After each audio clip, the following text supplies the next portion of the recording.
यो खाइगो भनेको चाहिँ के हो त भन्दाखेरि त्यो मान्छेलाई कस्तो किसिमको है कति लेभलको खाइगो आवश्यक हुन्छ त भन्ने कुरा हो। यो खाइगो निम्त्याइमा चाहिँ यसैको चाहिँ फुकुस्यु हामीले चाहिँ गर्छौँ। यो खाइगो चाहिँ यसको लेभल चाहिँ कसरी मापन गरिन्छ त भन्ने कुराको अध्ययन चाहिँ यसमा गर्छौँ। फर्स्टमा के हुन्छ त भन्दाखेरि कुनै पनि ओखाने हाराउहितो भनेको योभन्दा पनि पहिला भनेको थियौँ हि हो खेन्जा, जसले पनि ओखाने हराउ गरेको हुन्छ भनेको छ। खाइगो यो खाइगो निम्त्याइ गर्नको लागि चाहिँ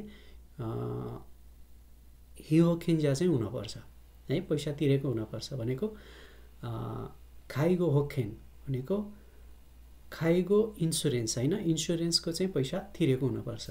त्यो तिरेको मान्छेलाई के भनेको छ त हि हो खेन्जा भनेको छ। यो हि हो खेन्जाले चाहिँ के गर्छ त खाइगो साबिसी चाहिँ उखेर कोतोगा देखिरु नदे माजुवा हि हो खेन्जा गा कोयुफु न खाइगो साबिसो उखे ताइन देसगा सो नो थामेनी कोयुफु नि सिन्स्यायो सितेओकी मास्ते ने। अब मलाई चाहिँ खाइगो साबिसी चाहिँ उखेरु गर्न हिचियो भयो, आवश्यक भयो, त्यही भएर चाहिँ यो किसिमले मैले चाहिँ एप्लाई गर्छु है भनेर उसले चाहिँ के गर्छ त एप्लाई गर्छ।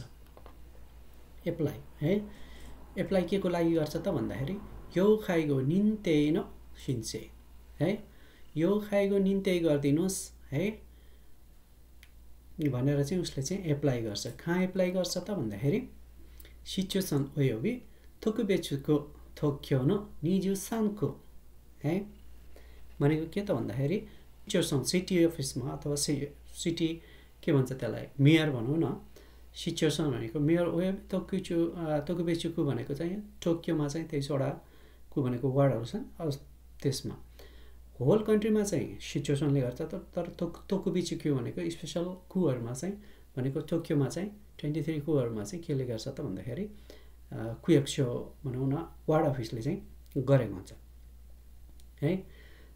यिनीहरूले चाहिँ कहाँ गरेका हुन्छन् त भन्दाखेरि यिनीहरूले चाहिँ होखेन्ड्रो कलेक्सन गरेको हुन्छ नि हो, त्यही होखेन्ड्रो कलेक्सन गरेको अफिसमा चाहिँ हि होखेन्जाले चाहिँ के गर्छ त खाइगो निम्त्याइ न सिन्सै सिते ओकिमास है, सिन्सै गर्छ। अब यो अफिसले के गर्छ त भन्दाखेरि अब यिनीहरूको एप्लिकेसन पर्ने बित्तिकै यो अफिसले निम्त्याइ चौसा है, निम्त्याइ चौसा गर्छ भनेको के हो त भन्दाखेरि यो आवश्यक छ कि नै भन्ने किसिमको चाहिँ चौसा ओकुनाउ गर्छ है। नन्त्योकना चौसा ते एक्जामाइन गर्छ है। कसरी गर्छ त भन्ने कुरामा सिचुएसन न स्योकुइन है, सिचुएसन न स्योकुइन भनेको चाहिँ यो सिचुएसनको कर्मचारीहरूले चाहिँ गर्ने हुन्छन् अथवा तोकुबिचुकुको कर्मचारीले चाहिँ गर्ने हुन्छ है। कसरी गर्छन् त भन्दाखेरि यो सिचुएसनको कर्मचारीहरू यो हियोखेन्जानो घर गएर हियोखेन्जा भनेको चाहिँ जुन के भन्छ इन्सुरेन्स तिरेका हुन्छन्, जुन इन्सुरेन्स तिरेका हुन्छन् तिनीहरूको घरमा गएर निम्त्याइ चौसा चाहिँ गरेका हुन्छन्। त्यो चौसामा चाहिँ के हुन्छ त भन्दाखेरि एउटा सिट हुन्छ, सिट पेपरमा चाहिँ उनीहरूले चाहिँ क्वेसनहरू बनाएर राखेका हुन्छन् जुन चाहिँ 74वटा क्वेसन हुन्छ, 74वटा क्वेसन हुन्छ।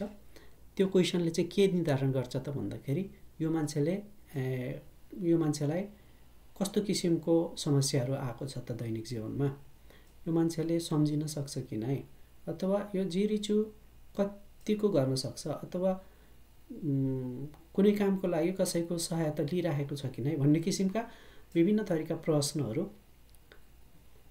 यहाँ समावेश गरिएका हुन्छ। त्यो प्रश्नहरू 74वटा हुन्छ। त्यो 74वटा क्वेसनको एन्सर चाहिँ यो सिचुएसन सेक्युइनले चाहिँ कहाँ जान्छ त हियोखेन्जाको घर गएर है यो किसिमको चाहिँ क्वेसन एन्सर कलेक्सन गर्छ।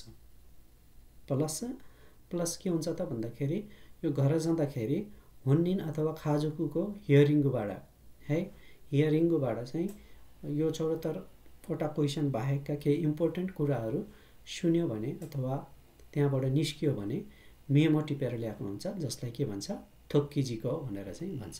यसरी चाहिँ निम्त्याइ चौसा चाहिँ सिचुएसन र सेक्युइनले चाहिँ यो हियो खेन्जियानो घर गएर यो किसिमको प्रश्न उत्तर तथा मेमो टिपेर चाहिँ गरेका हुन्छन्। अब यसपछि के हुन्छ त भन्दाखेरि यो टिपेर ल्याएको यो प्रश्नको उत्तरहरू यिनीहरूले के गर्छन् त भन्दाखेरि कम्प्युटरले न्युरेको सुरु। अब चाहिँ यसलाई चाहिँ डाटालाई कम्प्युटरमा चाहिँ इन्ट्री गर्छन्। यो प्रश्न उत्तरलाई इन्ट्री गरेपछि कम्प्युटरले चाहिँ है जिदोते किदे इचिजी हान्ते चाहिँ फर्स्ट डिसिजन भनौँ न, फर्स्ट हान्ते चाहिँ के गर्छ त बनाएर दिन्छ। भन्नाले यो क्वेसन एन्सरको आधारमा रहेर यो मान्छेलाई है यो खाइगो इची, यो खाइगो नि, अथवा यो खाइगो सान, यो खाइगो योन गो, अथवा त्योभन्दा अलिक खारुई छ भने यो सियन इची नि, यो किसिमको चाहिँ एउटा चाहिँ हान्दान चाहिँ गरेर दिन्छ। अब सबै कम्प्युटरले गरेको त एकदमै 100% हुँदैन है। त्यही भएर चाहिँ नि यो फर्स्ट डिसिजन थियो भने अब अर्को स्टेपमा नि सेकेन्ड डिसिजन चाहिँ फाइनल डिसिजन गर्ने पर्ने हुन्छ। यो फाइनल डिसिजनको लागि के हुन्छ त भन्दाखेरि खाइगो निन्ते चौसा खाइ हुन्छ है। अघि निन्ते चौसा मात्रै भयो त्यो, अब खाइ भयो। खाइ भनेको मिटिङ हुन्छ। मिटिङ कसको हुन्छ त भन्दाखेरि यो मिटिङमा के हुन्छ त भन्दाखेरि कम्प्युटरनो केक्खा अघि आएको केक्खा लिइराखेको हुन्छ प्लस थोक्किजीको भनेको के हो त भन्दाखेरि यो जुन सिचुएसन कर्मचारीहरू चाहिँ कहाँ उसको घरमा गएर मेमो गरेका थिए त्यो मेमोहरू पनि राखिन्छ।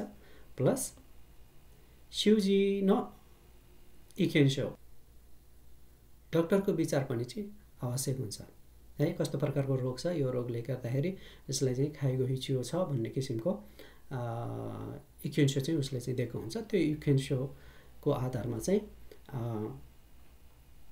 निजी हान्ते चाहिँ गर्नुपर्ने हुन्छ।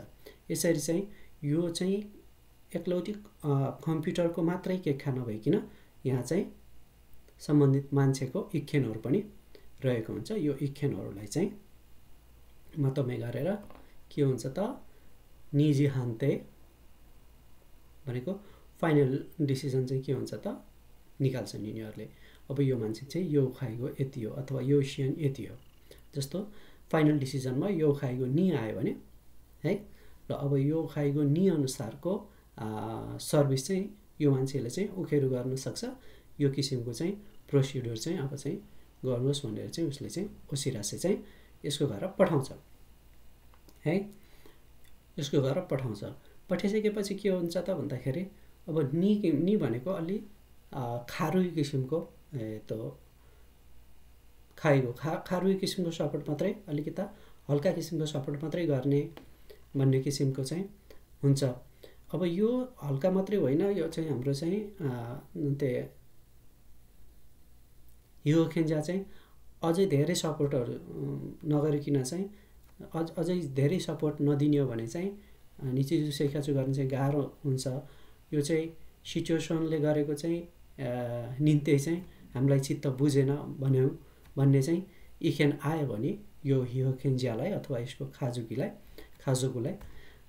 उसले चाहिँ क्लेम गर्न पाउँछ है। जसलाई चाहिँ खुरेमो भनेर भन्छ। खुरेमो गर्ने कहाँ हो त भन्दाखेरि तोदो फुक्खेन खाइगो छेउसा खाइ है। तोदो फुक्खेन खाइगो छेउसा खाइमा चाहिँ उसले के गर्छ त क्लेम गर्छ। भनेको सिचुएसन भनेको नगरपालिका भयो। नगरपालिकाले गरेको कामको कुरा चित्त बुझेन भने क्लेम कहाँ गर्छ तोदो फुक्खेन खाइगो छेउसा खाइमा चाहिँ क्लेम गर्छ। र त्यहाँकोले फेरि एकचोटि खाइगो निम्ति चाहिँ खाएको निन गरेर फाइनल डिसिजन चाहिँ दिन्छ। यसरी चाहिँ यो खाइगो निम्ति चाहिँ डिसाइड हुन्छ र त्यो अनुसारको खाइगो सपतो चाहिँ यो खेन्जियाले उखेरु गर्न सक्छ।